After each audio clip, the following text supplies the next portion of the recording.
ಯುಗಾದಿ ಹಿಂದೂ ಹೊಸ ವರ್ಷದ ಆರಂಭವನ್ನು ಸೂಚಿಸುತ್ತದೆ ಮತ್ತು ಇದನ್ನು ಭಾರತದ ಆಂಧ್ರ ಪ್ರದೇಶ, ತೆಲಂಗಾಣ, ಕರ್ನಾಟಕ ಮತ್ತು ಗೋವಾದಲ್ಲಿ ಆಚರಿಸಲಾಗುತ್ತದೆ.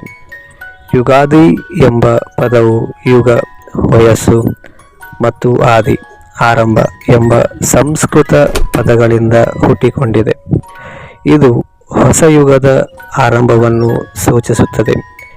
ಈ ದಿನವು ಹಿಂದೂಗಳಿಗೆ ಐತಿಹಾಸಿಕ ಮತ್ತು ಸಾಂಸ್ಕೃತಿಕ ಮಹತ್ವವನ್ನು ಹೊಂದಿದೆ.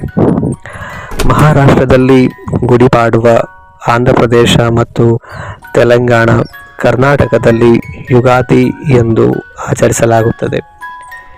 ಈ ದಿನದ ಸಂಪ್ರದಾಯಗಳಲ್ಲಿ ಮುಗ್ಗುಲು ಅಥವಾ ರಂಗೋಲಿಯಂತಹ ವರ್ಣರಂಜಿತ ನೆಲದ ಮಾದರಿಗಳನ್ನು ರಚಿಸುವುದು, ತೋರಣದಿಂದ ಬಾಗಿಲುಗಳನ್ನು ಅಲಂಕರಿಸುವುದು, ಎಣ್ಣೆ ಮಸಾಜ್ ಮತ್ತು ವಿದ್ವತ್ ಸ್ನಾನಗಳಲ್ಲಿ ಪಾಲ್ಗೊಳ್ಳುವುದು, ಪಚಡಿ ಎಂಬ ವಿಶೇಷ ಖಾದ್ಯವನ್ನು ತಯಾರಿಸುವುದು, ದೇವಾಲಯಗಳಿಗೆ ಭೇಟಿ ಕೊಡುವುದಾಗಿದೆ.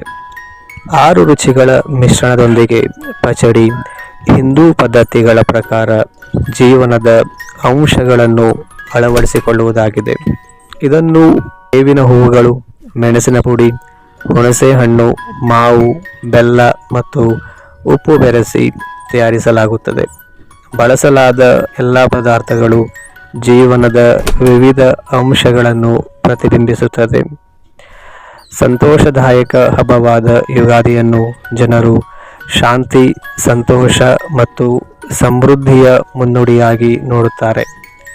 ಈ ದಿನವನ್ನು ಹೊಸ ಮನೆ ನಿರ್ಮಿಸಲು ಅಥವಾ ಆಸ್ತಿಯನ್ನು ಖರೀದಿಸಲು ಅತ್ಯುತ್ತಮ ದಿನವೆಂದು ಪರಿಗಣಿಸಲಾಗುತ್ತದೆ.